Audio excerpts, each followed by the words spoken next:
Hey guys, welcome to Irish Medieval History, where we're doing a Christmas special, which basically was me 6 hours ago going, do you know what would be a good idea for Christmas? Having a Christmas special. So I literally called up my buddies, well, the ones that could get on to me in 6 hours, and say, well, 40 minutes ago, I said to them, so lads, especially Owen here, Owen, what do you know about Celtic culture and Christmas? And this was 40 minutes ago to a man who specialises in the very end of the feudal era in Ireland and the start of the early modern period. And I says to him 40 minutes ago, Owen, would you like to kick us off with Celtic paganism and what links they have with Christmas? And Owen quickly turned around and says, well, it's nothing to do with modern Celtic paganism anyway.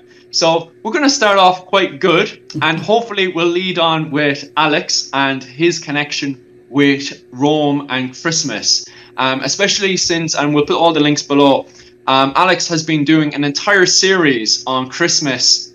And how far have you gone? Romans all the way up to modern day? So I've done Saturnalia right the way through to the Victorians. So just doing a few different things. So it's been Romans, then went into the Anglo-Saxons, then Norse paganism, medieval. Then I did a wee bit did Cromwell ban Christmas, and then went into the Victorians. So Cromwell banning Christmas will come out tomorrow, but that'll be in the past for the people watching it. Yeah. And then finally, and a person who has done no research that's expected to bring the most to the game because this is Irish medieval history, I turned around to Butler and says, could you finish this up with late medieval Christmas? To a man who has to cover how many years? 500 years of history. And he had no minutes to research this. So Butler, are you looking forward to this? Absolutely riveted. Can't wait. I'm gonna listen in and get a few tips, and basically then find my feet on the way. Yeah, it's normally the best way. Normally the best way.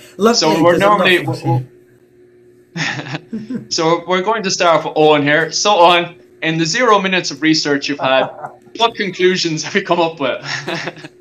Well, I did a bit of thinking, and first of all, I think I prefer to use the phrase pre-Christian rather than pagan, because nowadays, as you mentioned in the introduction, pagan has been kind of taken over. It's acquired a new meaning. So, like in Ireland, kind of everywhere you go, you're going to fall over some sort of monument, especially where I live down in the southwest. And if we go back, even before Celtic or the Gaelic people, before they arrived, like there's loads of stone circles, megalithic monuments, tombs, etc. And a large amount of these are oriented either to the sun or to the moon. And some people reckon the stone circles could have been some sort of calendar, because in an agricultural and pastoral economy, society, knowing the time, knowing the season was important. For when's a good time to plant, when's a good time to harvest, etc., etc. So, and obviously, the two solstices were the most important marks of the year because it's the day of the longest day and the shortest day. I think it's no wonder that the Christmas is right beside the winter solstice, because it's the winter solstice for a society that's based on farming, which has no electricity. And in Ireland, it's a dark and wet time. The day where I live in Valencia in Kerry, at 4 o'clock, 4:30, it's dark. If it's a rainy day, it could be dark all day. So it's not even now in the 21st century, it's not a good time for your mental health at times.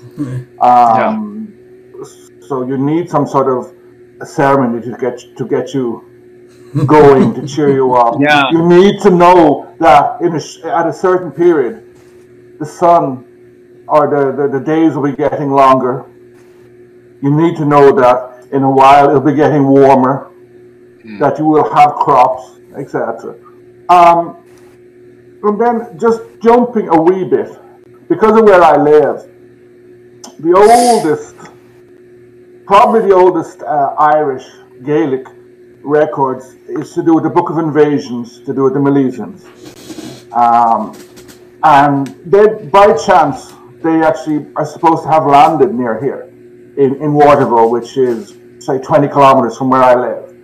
And my landscape around here is dotted with monuments which are like, outside Waterville, there's this beautiful standing row called Aitarcua, which is supposed to be the grave of Emergan, who was the main leader, the main poet. It's the grave of his wife. On Skellig Michael, there's another guy. Up the mountains from Waterville, there's another grave. So it's, when you talk of Christmas, when you talk of traditions, the Milesians they're kind of the oldest tradition that we have, that we know of. Because the pre-Gaelic people, whoever it was, who built Newgrange, who built Doubt, who built all those stone circles, we don't know who they were. I mean, the Book of Invasions, the story of the Milesians, was an attempt by the Gaelic people. It goes back, the oldest version we have is from the 11th century, but it goes back further. Is an attempt by the people living on Ireland, to explain what had come before, to explain where they had come from, and to make sense of the world. Like, when you say Christmas now, when you say solstice, and when you look back, it's very hard, because of the Enlightenment, because of Romanticism, because of nationalism, that created so much stuff. So when we look back, there's so much stuff in the way. It's actually hard to root through all this stuff that developed in the 18th and 19th century to see back. But I think in Ireland we're lucky because we have these monuments, these stone circles, etc., which archaeologists are always finding new meanings for. There's lots of debates, which is good. I know that, I think it's tomorrow and the day after, the live streaming Newgrange. Yeah. You know, where the light comes in. I think that's the only good thing that has come from bloody COVID, is they have live streamed that. But like 50 years ago, they knew nothing about Newgrange. I know there are debates about how truthful the restoration was. But the fact is, there's so many monuments like that. There's so many that are aligned to the sun, to the moon. The people in the past in Ireland had a much better, had a different knowledge of astronomy, because it really mattered to them. And I think when you talk of solstices, when you talk of Christmas, whatever, you have to bear these different cultures in mind and try and figure out how to pass through this knowledge that was created 200 years ago, these false pictures, how to look back through these to get a better picture. I hope that makes some sense. Yes, it makes perfect sense. Especially, it really fits in line because very close to, the winter solstice, you have Christmas. Christmas is very close. And you do say that a lot of the links come in with the Roman that we see today. As you said, we don't know how pre-Christian people celebrated the darkest part of the winter and stuff with the coming in, and especially with the sun coming in. It must have been very ritual for them, especially inside Newgrange and stuff, when the sun comes in and lights up the entire chamber and stuff. And then trying to capture that, they must have felt there was some type of magic that they were brought in. But we don't know how they would have properly celebrated that. The influences we have today, one of the biggest influences is the Roman influence that came in. Alex, you've been covering a lot of that recently. Would you be able to fill in a lot of that? Yeah, I'll definitely have a go. By the way, I'd love to sometime have a chat about Mesolithic, Neolithic periods and the Stone Age, because like some of the stuff you're saying there, it's just like it's fascinating stuff, and there's a lot of cool genetics that's coming through at the minute that's going to fill in some of the gaps, but not fill in the story, if that makes sense. So you've got some amazing stuff to look into if you ever want to look at that. But from the Roman stuff, it's a really interesting one because they call their midwinter festival, and this is a really big thing that you have to be careful on, because some people call it Roman Christmas, and the thing is you have to separate them. Christmas is obviously comes from Its roots start with or if some people want to call it this way, but the Jewish cult that becomes Christianity. So Christianity is separate from Saturnalia. Some people are just like, oh, they nicked everything from Saturnalia. It's not the case. Every bit I've read is like the two very distinct festivals that are separate, but at a similar time of year. And that's something that you always have to keep into account. So when I looked at Saturnalia, I've done my own videos, but I split it into looking at, first of all, at Saturn, and I'll summarize that really quickly, and then the festival itself. But Saturn is really interesting because the Roman Saturn, many people parallel him with the Greek Kronos. So you've got Kronos, and he's the Greek god who eats all of the other Greek gods because he's told in a prophecy that they are going to replace him. And so by eating them, he actually causes a self-fulfilling prophecy. And then in the Greek myths, obviously, he is then banished as well. When he's thrown out, the Romans say he turns up in the Italian peninsula, ends up in Italy, and basically creates this utopian society with Janus. Creates this utopian society, and then they say, well, that was there before Rome. So it kind of gets sort of like dovetailed into the sort of Romulus and Remus stories, because then Romulus and Remus come along and they found Rome in the area of where Mons Saturnus, or this hill dedicated to Saturn, is. Saturn's a bit of a weird deity in the Roman pantheon because unlike the Greek deity Kronos, he's actually quite benevolent. Kronos is seen as a wee bit out there, a wee bit dangerous. Saturn still has that, but in a different way. He's an agricultural deity. He is god of the harvest. He's always depicted with a sickle or a scythe, which is where some people think the concept of Father Time came from. So if you've seen pictures of the old year and the new year is always depicted as a baby, the old year is depicted as an old man with a scythe. That's supposed to be like a hang-on of Saturn. And when he comes along, he has this beautiful utopian society where everyone lives in peace, everyone's happy. The mythical creatures like the centaurs, the satyrs, all of that stuff live in this magical, sort of like wonderful unity with humanity, and everyone's free. And they have this sort of kingdom. And then obviously Romulus and Remus come along and set up Rome. When you have the setup of Rome, then Saturnalia is celebrated at the Greek festival dedicated to Cronus was in the middle of summer, so it's in between June and July, roughly sort of like movable festival in around that period.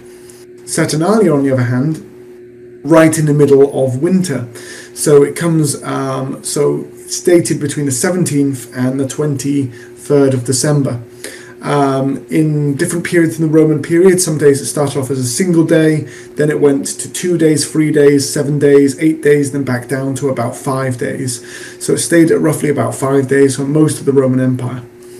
When you've got this festival, it really comes in after the sort of the Second Punic War, because the Romans are being hammered by Hannibal, and when they're being hammered, there's a suggestion that what they might have done is adopted traditions from the Greeks. Because the Romans, they have this thing where they look at other gods and they go, well, your god is just our god, but wearing a different hat for a different day of the week. And so you sort of see this with like, they're just like, well, you know, your Wodan, or, you know, Proto-Odin, is actually Jupiter. You know, and they would say that, or, you know, oh, you guys, you've got... like I'm trying to think of a local deity to sort of hear, but like you've got Coventina, and oh, that's actually Minerva, better known as Athena, the Greek goddess. So you've got they found the synchronicity. When they found that, they went, well, actually, you know, Kronos is actually very similar to Baal-Hamon, and Baal-Hamon is the Carthaginians' chief god. So what we'll do is we'll adopt parts of the Greek festival into Saturnalia, and we'll do it the Greek way. Because then maybe Baal-Hamon will go, well, actually, the Romans are pleasing me more than the Carthaginians, I'll swap my favour to them. And then obviously, in their eyes, it's so that they won the Second Punic War. So actually, Baal-Hamon was happy with them, so they kept the traditions of Saturnalia. Again, you have to sort of like, it's... The Roman mindset is kind of like 3D chess on gymnastics. So they won the Punic War because they had a big party. They won the Punic War because they honoured him more than the Carthaginians did. Yes. Because they have huge amounts of allies. What we've learned here today is if you want to have a good next year, get completely wrecked this Christmas. Just have the wildest Christmas ever. By the end of it, coronavirus and everything will be gone. See, all I got from that is if you really are arguing with someone and you dislike someone, adopt their culture, and then basically your life will be all better because their God will now favour you instead of them. Except if you have a Twitter account, but don't worry. So moving on rapidly.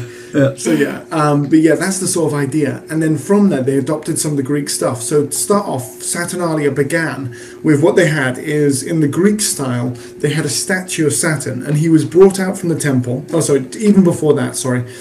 The Romans had this thing where throughout the year, Saturn's feet were bound with woolen cloth. At Saturnalia, his feet are unbound. So again, you've got this loosening of ties, breaking of social order.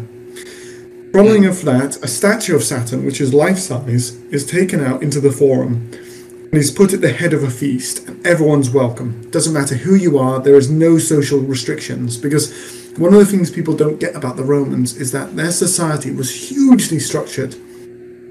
They don't get the idea that, you've got the separation between all the different social structure and the how structured that society was. So suddenly, immediately you have a massive feast where anyone can be there, from slaves right the way through to the highest, most old families, the most ancient families of Rome. They're all eating side by side. From there, on the second day of Saturnalia, you have gift giving within your own household, where you give gifts. Now, the gift giving is sort of like a combination of, it's a bit interesting because like today at Christmas, we give a gift that we want someone to really enjoy. At different points in the tradition throughout the whole of Roman history, and you're looking at over 700 years here, it changes. So sometimes it's like a joke gift. So you're supposed to give the worst gift possible. So like one friend is recorded giving the poetry of the worst poet in Rome at that time to his mate. And the idea was the worse the gift, the better your friendship was. You also have like things like Augustus really like just joke another gifts. note, this is coming to you soon, so just by the by. Just to double check, is that your own book or is it someone else's? It's really important to just so like you'd want to give a gift, and that gift, like sometimes it was like seen as you'd give a gift, but you also didn't want to give something that was too expensive. If you gave something too expensive, that was seen as crass or rude, because the whole point of Saturnalia is it's socially leveling. Everyone is equal. The next thing that really sort of like turned the whole of Roman society on its head was that slaves were welcome to eat with their masters and were seen as equal throughout the whole festival. When we think of the Romans, again, another thing that's sort of hidden from the society is the huge amounts of slavery. Like at one point in Roman society, you're looking at 40% of the empire being slaves. So when you're thinking of that much slavery, these guys are suddenly at Saturnalia. There's something it's called winter liberty, and they're allowed to insult their masters at the dinner table. So like these people who their masters hold life and death over their lives for the entirety of normal life. For this small window, they're allowed to make sort of like crass jokes against their master or insult them. Obviously, I think there would be an element of like protection where you'd like protect yourself. You wouldn't overstretch your mark. You're not gonna because the thing is, the day after the festival's over, your master suddenly goes, well, actually, you just called me an MF in front of everyone else at the banquet hall. I've got a special job for you. You're not gonna mess around. Yeah. But then there was that sort of thing as well. Also, for the whole of Saturnalia, the toga wasn't worn. So they wore instead colourful Greek clothing instead. So again, you're moving away from what is Roman, what's normal. The whole of society is broken, turned on its head. It's really weird. Everyone else also wears something, you've probably seen this, it's called the pileus. No. So like, when you think of that weird Roman hat that sort of hangs down, sort of like that, everyone would wear one of those, even slaves. So again, everyone is suddenly made equal. It's like returning back to this beautiful society that Saturn had, which is this utopian, peaceful society. which again is clashing entirely with the way the Romans do things. Gambling is made legal, and so everyone's allowed to gamble, which again, it's illegal during normal times, so you're breaking social structures again. And then there's this interesting one that comes through during the imperial period. It's not seen in the Republican period. It's the King of Saturnalia. And this King of Saturnalia walks around causing total chaos. So they can just point at you, and anything they say you have to do. So some of the favorites was like sing naked or throw that person in the water. So like, you know, on the street corners, you'd have these little mini aqueducts, and they'd fall into like, you know, a cistern. And in the cistern, you'd gather water for that community, and everyone would pay a certain communal tax for it. So suddenly, the King of Saturnalia comes along, throw them in the water. You just have to grab the nearest person they point to, throw them in the water, cause chaos. And you have to do. I was just gonna say, how close is the word Saturn to Simon? Because it's very Simon says, like, it's just like an old link. You know? Because Simon it's very says. funny. Because everything that Alex is saying there survives all the way up to the Tudor period, because you can still find literature where you have the King of Chaos, who was crowned on the 5th of January. And that's the same day as well. Festival of Misrule. Yeah, and that's the same day as well where the serfs, the peasants as we would call them today, are allowed to sit on the same table as the nobles. So that's very interesting that we still survives all the way up to the Tudor period. You see, that starts to go way out of my field and stuff, so I'm not sure when that dies off. It's between that and the replacement of pork for turkey. Pork gets replaced as well at some point. Not sure when. Sorry, from what you're saying, it sounds exactly like Carnival in, say, in Brazil, in Portugal, in Spain, maybe in Venice, but it's the same. Society gets turned for that little period.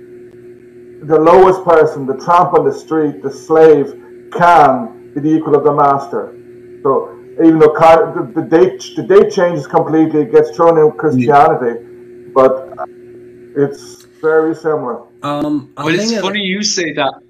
Oh, no, sorry. I was going to say, it's funny that military traditions have a way of keeping a lot of things alive, and there is thing called called skits, where you get a day to take the Mickey out of the commanding officers, etc., of your platoon, and it's just funny how that this sort of, they may be totally unconnected, but if they are unconnected, that just makes it even more, you know, intriguing as to why they would be. But it's funny. It's funny. Owen brings up the tradition link between Brazil, because where Owen is in Kerry, they have the Puck Fair. Isn't it in Tralee? I'm sure it's Tralee. Killarglen. Where they have the Puck Fair, where they go and crown a local goat, isn't it? They have to go catch it. You have to go catch the goat first, and then they crown him king. Yeah, and then everything's upside down. But Puck Fair is essentially a traveller fair. Was created by the travelling community originally. It doesn't go back that old. Maybe the roots of it does, but it, as the fair itself was created by travellers. Because they do have literature that goes back as far as James I that talks about the first Puck Fair, but the modern one probably most likely is from travellers and stuff, because it's the same up in where is it now? I think it's Butlerville, where they used to have the fair where they would sell the horses and stuff, but the travellers now have taken on and adopted that culture, you know, that festival, to keep it alive and well. And Ballinasloe as well. The biggest horse festival in Europe used to be Ballinasloe. And again, lots of the big fairs in Ireland were driven by travellers, because they would move around selling things. And probably they drew on other traditions as well. Yeah. It's a good thing. Medieval markets as well. Yeah. Because the good thing is kept it alive, because the amount of stuff we've actually lost is, you know, incredible. Like, a load of stuff. Because even when I was going through all the medieval literature and stuff, there is a load of stuff that we just stopped doing going into the modern era. Maybe it was just after the war, you know, the First and Second World War. and we modernized, we just lost so much of what we used to do. Probably just because of our own modern day comfort, especially because back in the day we had to do a lot of these old festival things because we were trying to survive the winter. Now we don't. We just literally sit in a nice little fucking room and turn on the radiator, and that's us sorted, you know. So we didn't have the fear that the Romans had, or later on when Butler talks about it, the medieval period. Sorry, Alex, for putting in there. No, you're fine, because the thing is, it does survive into the Middle Ages in a number of different ways. Obviously, you've got the Day of Misrule, child bishops as well. Very interesting tradition throughout the whole of Europe, where you elect a child. But then again, that's where you've got the whole thing of, like, you know, Herod killing the children in Bethlehem. So when you've got that going on, obviously children are highlighted, and so instead of a king of Saturnalia, you move on to a child bishop, which is again a reversing of order because, you know, priests have to be 30 years or older, and so it sort of continues it in a different way. But the thing is, the king of Saturnalia, really interestingly, it only comes in during the imperial period, and so maybe it's a mockery of the emperor. The idea is the emperor brings stability, brings safety, brings all of those sort of things. They're seen as the father of the empire. And so when you've got that character, now the sort of the king of Saturnalia, first of all, they're called a king. The Roman period, you're not supposed to have kings. You know, Romans hate kings. The whole concept of kingship. That's why the person is an emperor instead. And even in the early imperial period, they're not even called emperors. You know, they've got other titles to hide the power, but they work as that. So that's where you've got that whole thing there.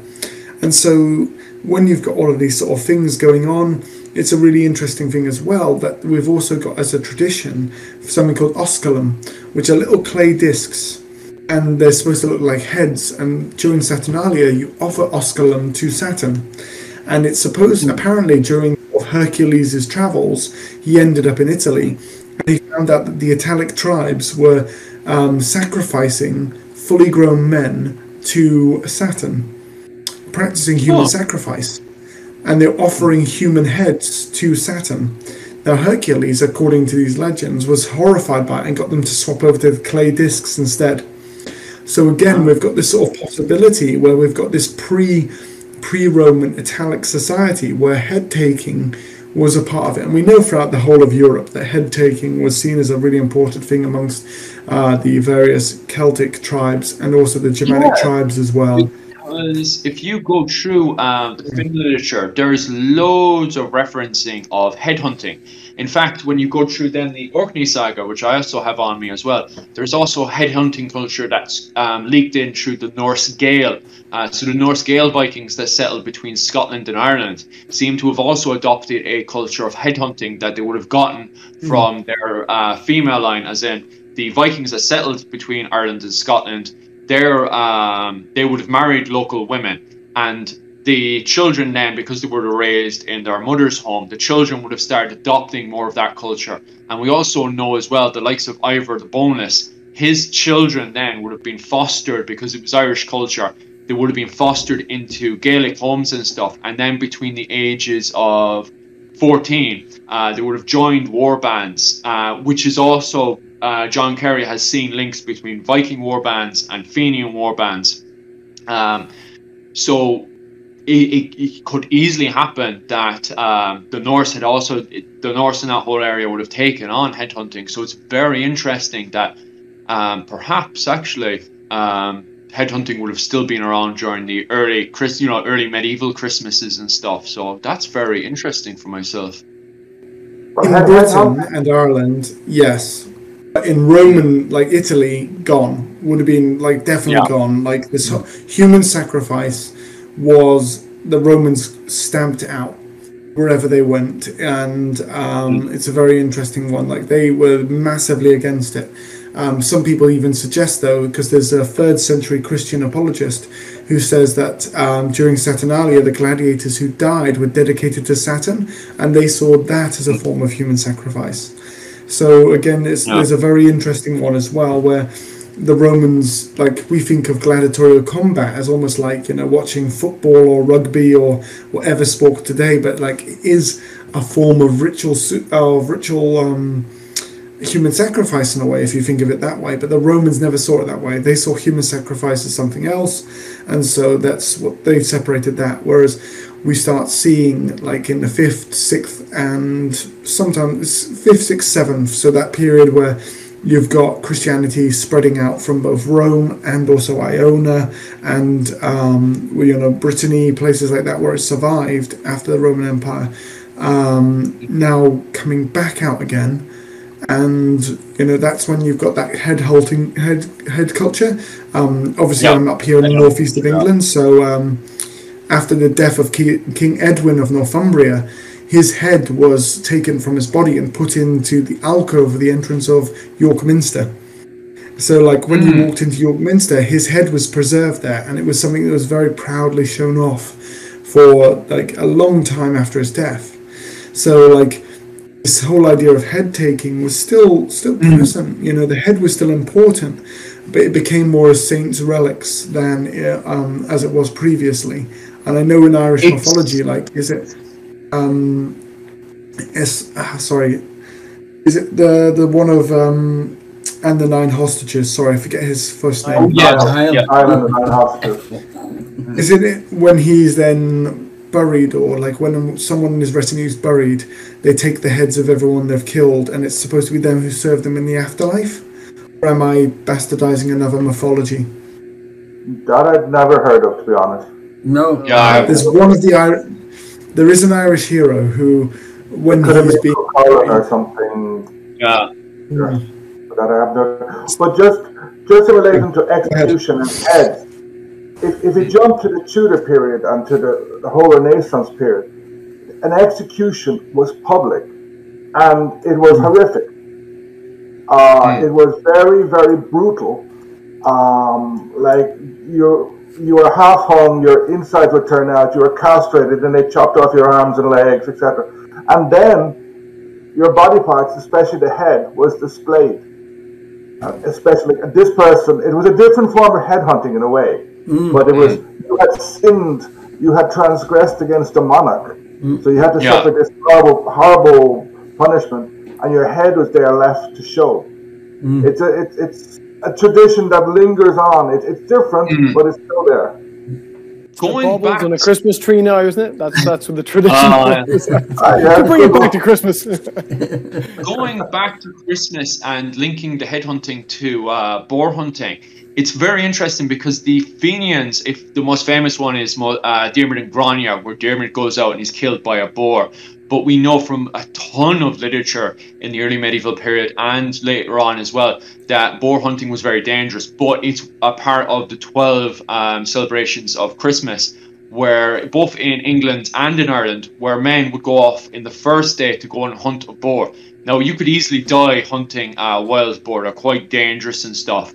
They would go out with only spears alone and try to get a boar out. And then when the boar comes rushing out, try to hit it just right and kill it. In fact, in Diarmaid and Grania, Diarmaid is killed by a boar.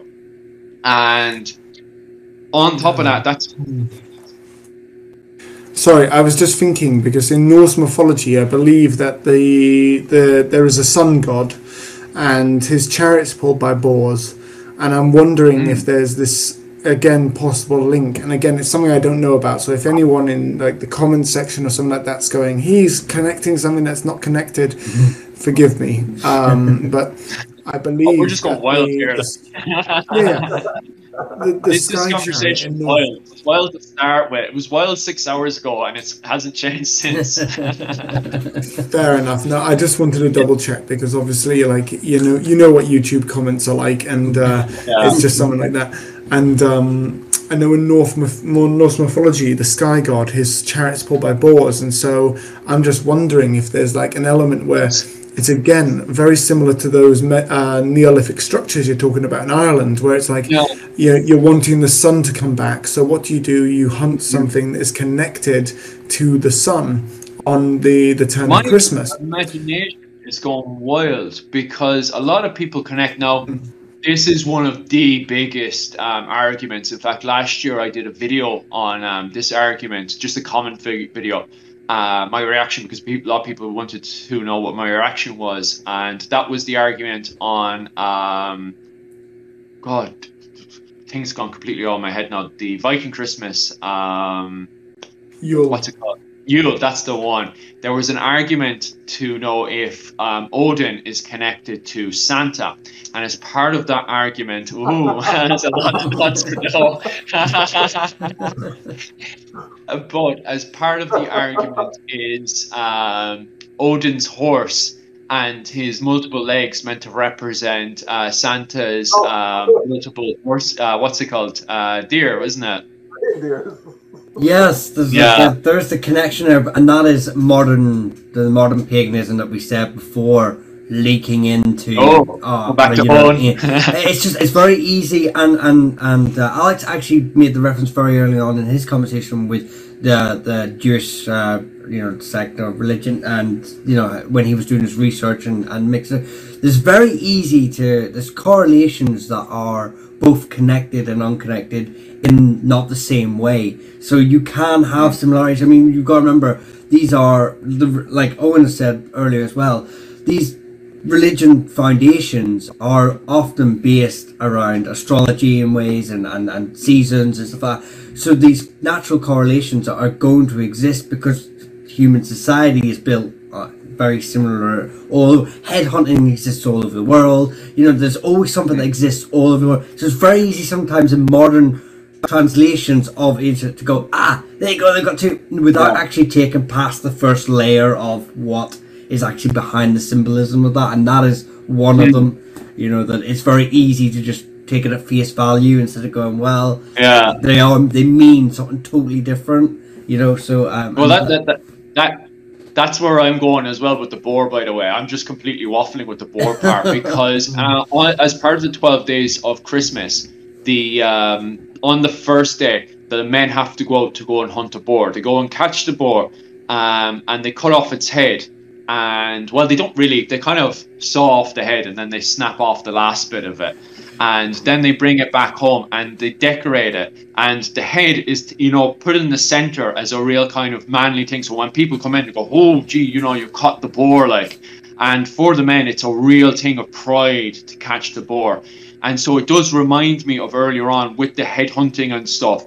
And maybe they didn't do it. Maybe the Vikings in Dublin and various other places on Christmas did get the head of their enemies and put it in front of everybody. I doubt it because it doesn't pop up anywhere in the literature. But it is interesting nonetheless that there is two heads of pride in there. But regardless, I get to talk about Christmas a wee bit more. So Alex, where are we now? I just wanted to say beforehand that would have been a really bad beginning to the first day of Christmas story, like on the first day of Christmas, my true love gave to me. Christmas. I think the part sing it, Phil.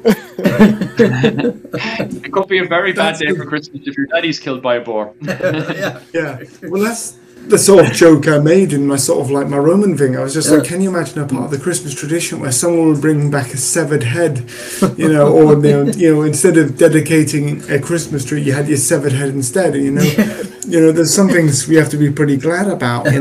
Not particularly nice. So that's sort of like the Roman festival is for like a gift or anything, Michael. By the way, let's get this for your wife. Okay, it might be.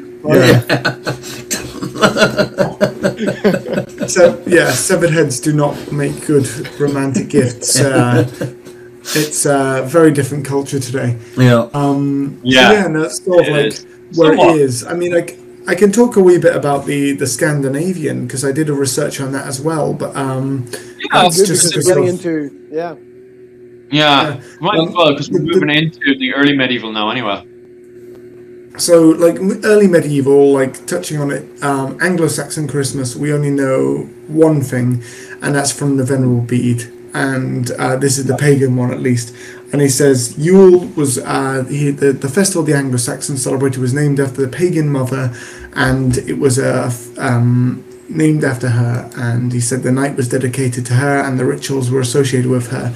And then that's the only thing he mentions. He's got like 2 lines in the whole of his On the Nature of Time to basically set up this whole thing about what Anglo-Saxon Christmas is. And so people have gone down the rabbit hole. In my research, people were suggesting there was ritual sex and all of that sort of stuff. I can't find any evidence for that because we've got 2 lines from Bede to basically base our entirety of Anglo-Saxon Christmas on, or the pagan festival. See, going on into the... Go ahead, please. No, I was going to say that. See, this is another thing that it's sort of. We know that like very, I want to say, freelance and an open sexual society did exist in certain parts of Greek and Roman history. Oftentimes it wax and wane due to the way cultures obviously advance and stuff like that, and whether they regress or whether you want to class that as regression. But what I'm trying to say is that whenever the studies they found. And when they look at sort of medieval cultures and stuff like that, what these sort of societies really like yearned for, were they very sexualized and like all they thought about? It was actually more food, and you find that this sort of like advanced sort of like hypersexualization in any sort of society happened in very opulent times of their history, whenever they had basically everything else met. They would then. So I would disagree with anyone that tries to say that, during the Dark Ages, that whenever society basically almost broke down a wee bit from that they would have been practicing these sort of things. Well, no, that was the whole, because there is a debate within that debate. So, and I don't want to go right into it. I will put an addendum here and say I acknowledge there is a bigger topic for that. That's it. Mark, just remark there. So, timestamp this for another discussion. But what I'm trying to say is that there was a lot of regression in special in cases of farming, like mass-produced farming that the Romans had done, that you wouldn't have had in a lot of rural areas. So I don't agree that they wouldn't have been that sort of hypersexualization around the religion and like in that era. The reason why I would disagree with anyone trying to sexualize Christmas is because they're trying to survive. Sexualized culture and festivals only pop up. What's that? I'm just saying we should probably just do it. It's going that way anyway.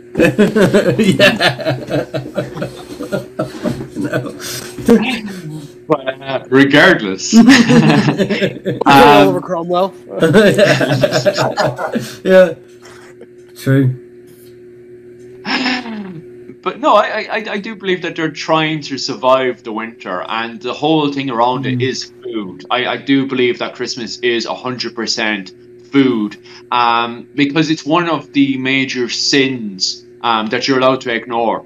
There's a lot of things around Christmas that you're allowed to ignore, and eating too much food, gluttony, as they would say, is completely ignored on Christmas. And they really, there's accounts of people eating far too much pork and becoming really ill, which is a pure gluttony thing, but it's ignored around Christmas. And I think it's ignored because the church knows people are trying to survive. They're trying to bring up their morale to get by. And it's the same thing with lust. I think these festivals around going into around February and stuff, going into summer, I think maybe that's somewhat ignored by the church. One of which where people go up to St. Patrick's Hill and stuff, kind of, the young people kind of getting out of the way for various festivals. I think that's kind of ignored around February and stuff, around Valentine's Day, and it's gone completely out of my head what festival we had in Ireland right now, but we do have a major important... Sorry? On 1st of February is St. Bridget's Day. That's the one, isn't it? They had originally, because they also have Rag Week and stuff around that, and I can't remember what the original date is for Ireland, where they would have behind the church's back, you would have people organising marriages between families and stuff, so that way by the time they're going into summer and stuff, they're married off. I can't remember what that festival is called. I think it is Bridget's Day and stuff where they do it. I cannot remember. But anyway, getting back to Christmas, I think the church does ignore gluttony and stuff as part of them ignoring a lot of things. I mean, is it a practicality sort of thing that, in this period of the year, you're literally nearly divided from everybody else in society. You're literally in your little village, crammed into a little village. If you're the priest who's going to make all the trouble for the rest of the village over this time when you're, let's face it, shagging and drinking and eating, I mean, you're going to make trouble for yourself for the rest of the year. Is it not a practicality sort of thing that you're going to, say, you know what, guys, not a lot of effort here, I do feel that. Go on. So, sorry. The way I'm looking at it is slightly different. I think rather than seeing it as gluttony, the thing is you've got to imagine is that these people are in the depth of midwinter. And like you've touched on it before, we have central heating, radiators, supermarkets, which means that we don't have food supply chain issues. So it's not gluttony. What's happening is they are eating, and they're eating things that's going to get them through the winter. Secondly, I think that this sort of thing is a modern thing when you've already touched on it, on the sexual nature of this festival. I don't think that's something that we even need to factor, because they would, people always make out our ancestors are Monty Python pedants sitting in the mud, stupid, not really clever, that sort of stuff. Exact opposite. So much more in tune as those who come out with the seasons, with making sure throughout the whole of the year you have enough in your larder to survive. You've made sure you've worked together with everyone else, you are providing enough food so you get through. And so that's why we have stuff like Shrove Tuesday later on in the Christian period and all of that stuff. But there is actual modern day proof that's now coming out of medical studies that children born in winter are different to children born in summer due to mental outlook and stuff like that. I don't think that Christmas would have been seen as a fertility right. I think it would have been seen as a survival and bringing back the sun. And so I think it's a modern possible interpretation where someone's gone fertility right because they've mentioned a pagan mother. Take it away in another way. People love to now go, oh well, because of modern feminism, or there's sexuality that's been repressed by the church, etc., etc., etc. Mothers are supposed to make sure their kids survive. So if it's the festival of the pagan mother, maybe it's just a case that everyone goes, honor your mum, but at the same time, this is us getting through. It's more of I think much more to the survival side than I think towards the idea of it being a sexual festival. I don't think in the middle of December, you're thinking that much about that sort of stuff.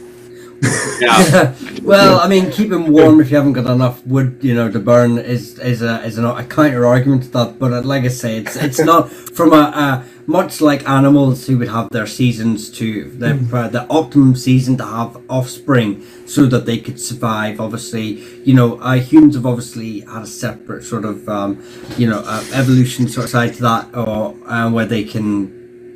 We're upright, and that's how women's anatomy has changed and stuff like that.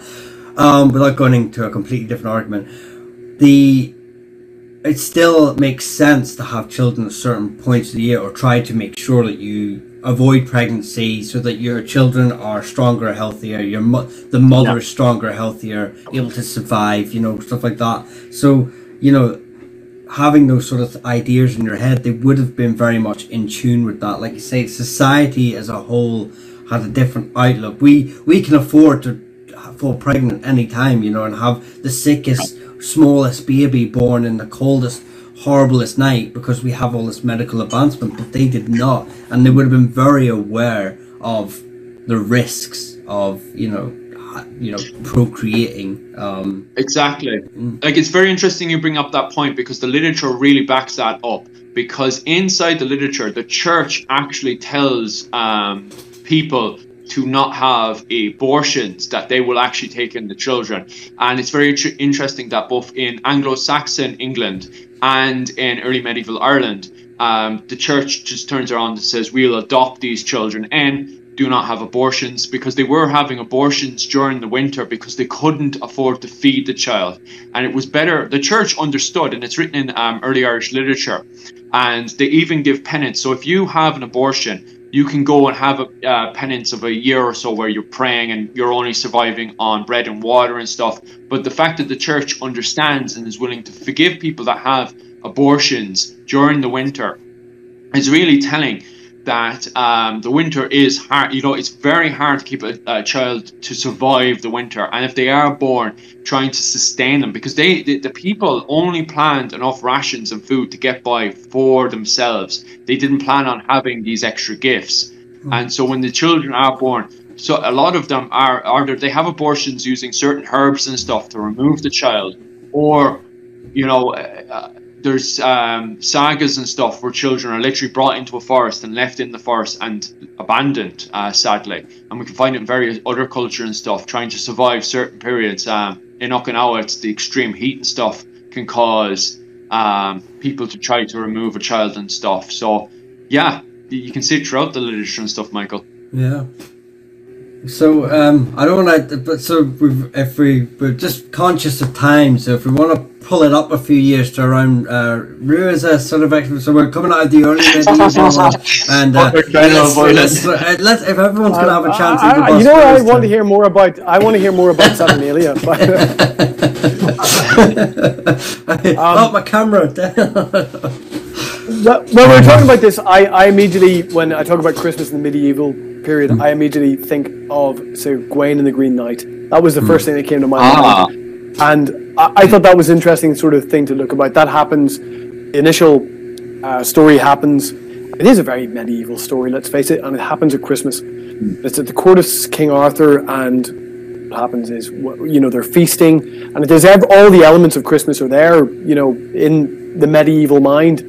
Whether or not it happens in the medieval era or it's set in the medieval era, the story itself, it doesn't really matter. It's set in the medieval mind, and it is happening at a feast, and a person arrives, and everybody's there, and everybody's gathered, and that, to me, is the medieval Christmas, and it is obviously about religion.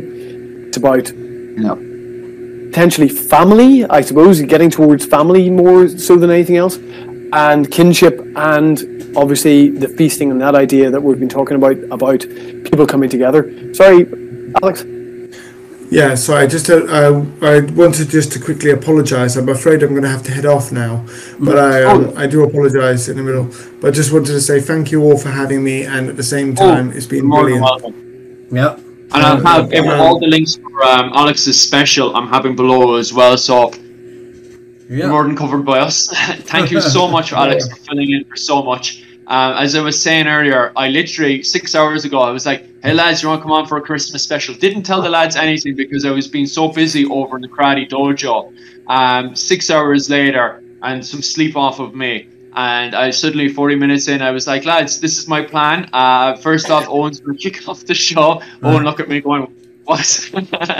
Well, no research done. A man who specialises in the 9-Year War literally chucked into the deep end. Poor Butler suddenly coming up with a story of the Green Knight, and Alex filling in everything.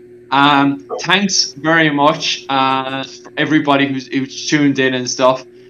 We'll say goodbye to Alex, and then we'll give Butler the full attention again with stern eyes. And I do apologise. It's just, if it wouldn't be for childcare issues, I'd stay till the end. But I'll catch you until in some other point. All right, lads. All right, Alex. Thanks very much for that, Alex. Well, we are in the last sort of 5 minutes, so it's fine. It was good. Just as Butler gets I'm going to invite everybody to wade in, because I was saying about the Green Knight and all that. I was also going to, bring in things about Henry II, about how they used to meet up. The whole royal family used to meet up in the medieval era and come together in certain castles around. I think great films have been made about such things, but it is really the culmination of everything that's been coming before, and I'm sure we're going to move in, with Owen and talk about a little bit later on in the 16th century and the 15th century. But at this time, it is a time for everybody coming together. It seems to me that for the most part, the Normans were harking back to what has come before in the Viking Age, and that idea of Yuletide, which is basically downing tools and looking to what for the next year, and thinking about the next year, and everything was about, I think the old phrase is renewal, and be establishing themselves. I don't know what else to say about this because I've lost my train of thought completely now. No, I agree. Yeah, I agree. You know, there was a change in the idea, but also very traditional for people to hark back to a golden age that they view, and there is almost like this reaching for this pure form of and I do actually believe in Philip's early statement on the gluttony side of it. This is actually where I feel the start of it, because you start to see them towards the end, towards I'm sure where Owen would go into in the later centuries, like under Henry VIII and the Tudor period, where these are huge banquets and they are really opulent. They are beyond, you know, what anyone else in like below royal status could really comprehend. Of like, I mean, if they were stood there, it'd be like walking into, you know, when they first opened the doors of Willy Wonka's factory, and it's just like, see everything here, it's edible. Like seriously, it's just crazy. Custard scoop, aye. Yeah, that's exactly it. So I think, you know, I do think this is almost like the bridge between those two worlds where that starts to happen, and you do start to see that sort of like. It's starting to, you know, these knights and these royal families and these nobilities, they are really starting to become more interconnected. This is, you know, like England is definitely more established than it was before these Thanes and everything, where there's almost like, yeah, come down to ours for Christmas and see how powerful I am. We'll build up maybe some of these alliances. But at the same time, I've got to show off to you. And I think there's a lot of that going on that, you know, around this time as well. Well, one thing linking both is the question of power. And Christmas as the demonstration of a lord, whether he was a king, a baron, a duke, a Gaelic lord, a Norman lord. But in the Gaelic society, in Gaelic culture, feasting was very important up until the end. But also in Norman and English, the fact that you have the money, you have the riches to have this huge banquet to invite even the poor little peasant. It's sort of, now they call it bling, but this was 16th century, 15th century, it was the way of showing that I'm wealthy. I can afford, I don't have to worry about like starving for the next 2 months until the wheat grows again. I can give it to you. And it even goes down to the more recent times. I was listening to a podcast about the end of the famine in Ireland, and the Butler, Marquis of Ormond at that time, was super worried, even though he had sort of got through the famine years in as a decent landlord, I think. But he was really worried about putting on a show, which was his sort of, as the head of the Butler family, was his. It was his responsibility to do, and it was even into the 19th century that they were saying, this is my responsibility, I am supposed to do this. It obviously feels wrong given that we're coming through the famine years, but he felt that responsibility to do that and it's not just the guys at the upper end of the spectrum, but it is everybody from top to bottom, that he is the guy pushing forward and saying, listen, we're going into the next phase, you know, we're pushing out of this. And somehow that has transmitted from way back in the guys in the hut, or maybe not even the hut, but the feasting hall back in wherever they were coming from, and it is transmitted the whole way down to that level of you know, the mid 19th century. And there is something definitely in it, because I don't know about you guys, but I know that what I think of Christmas is that meal, is that, you know, the lights and the drinks and everything that still transmits still to us this time, even if it's, you know, is it Saturnalia? Is it from before that? Is it because we know that they were feasting in those days as well, back in the you know, the Dark Ages or before prehistory? It is an odd thing that's what's come to us down through the ages, is that feasting, that idea of coming together in the dark time and really, you know, going for it. No, I think it's something that we really need to remember. Yeah, I agree. I mean. No, I was just gonna say I agree. I mean, I wouldn't be, you know, like the biggest religious person, and you know, I'm interested in history and stuff. But even this year for myself, with everything that we've gone on in my family, and we've decided to then come together as a family. And I know traditionally in my sort of family circle that it is more to do with who you spend it with than what happens anything else around that. There's my father works abroad, and is always back for Christmas. It's always been that way, regardless of any situation.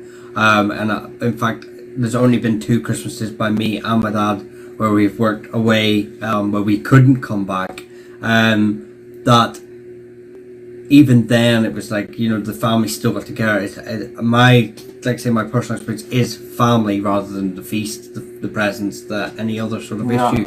And I think that's actually a very good thing and that shows in a lot of alignments to Christmas, is that it's almost like culture or nationality or what it means to you is so it can mean something completely different to the guy next door, but you can still show that commonality to it, as in we both celebrate Christmas, but it means something totally different to each other.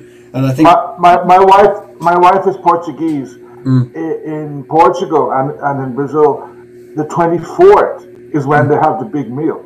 No.